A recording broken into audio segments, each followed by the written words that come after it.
How to maintain the P50 fire extinguisher.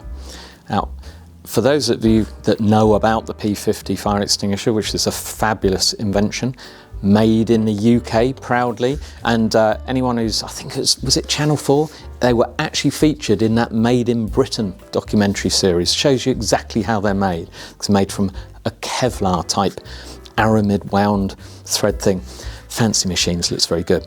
But you do not need a service technician, a paid service technician, to come and service these. And so they have a 10-year life. You can do it yourself. This is how. Let us start with the basics.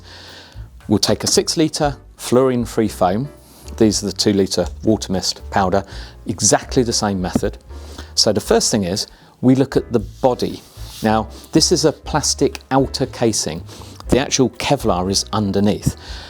It can't be damaged, but you need to have a good look at around the body to make sure it's not cracked, it's not damaged, it's not been thumped by a forklift, you know, that kind of thing.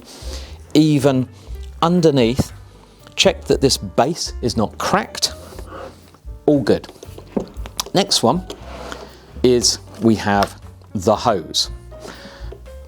It is connected with what's called an Atika clip on the end there, but you want to make sure that it is in one piece, it's not broken, it's not been melted, it's not been cracked, and you want to take a look. Nothing's going to go off, don't go squeezing the thing. Look in the end to make sure that the nozzle is clear. The next one is we have a gauge. Now, the P50 very cleverly has a stored pressure gauge on the front, and as a double check, you're thinking, oh, what if that goes? It's got a second one hidden here as a backup. So if they're both full, you think, well, what if they're both wrong? So underneath, can you see that? There's this little red gadget. Now, pull it out, it's got a little hole. It is tight so that you don't lose it. This is a magnet, if you can see that. I'm going to now show you, if we look, place it here and move it gently from side to side, you can see the magnetic gauge on the front, I think the front one is magnetic, will move. If that needle moves, it means it's free, it means it's accurate. Just to point out, on these 2 litres, the gauge is on the back. The other one is on the back side, you see? One on each side. Clever, eh? No one thought of that before. If you're wondering, when is it made? On the modern versions, they didn't have this on the originals. These have been out for quite a while. There is a coloured dot here. You see on the 2 litre, it's got the coloured dot. There is a 10-year cycle of the colours. Now, this video is made at the end of 2025. White is the colour for 2025. Blue is the colour in 2034. That means 2024 it was blue. You can work out how old it is.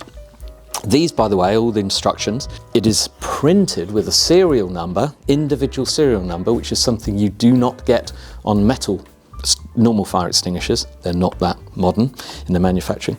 But here, when you finished, you would record the date that you serviced it, your initials, full instructions if you need more, and then record it in your fire safety logbook. Now, the only other thing that you can possibly do is check this tamper seal. This is an anti-tamper seal. It does nothing more than is a visual indicator that if someone's pulled the pin out and potentially had a squirt, that breaks, you can't put it back on. So one, it should have an anti-tamper seal still in one place. But the other thing that you need to look at, underneath, now you can't pull it out, but you should be able to slightly move the pin to make sure it's not jammed in and it's not bent. You want to see that that safety pin inside there is straight. In other words, when it comes to a crunch and a fire, that you would be able to pull the pin out. How hard is that? Easy, eh? And that's all it takes. Now, as I say, printed on the back of every extinguisher, this is indelible. Please, when you mark it, use a Sharpie, permanent marker, and record it in your fire logbook. If you want to know more about maintenance procedures, please follow the links at the bottom of this website or get in touch with us.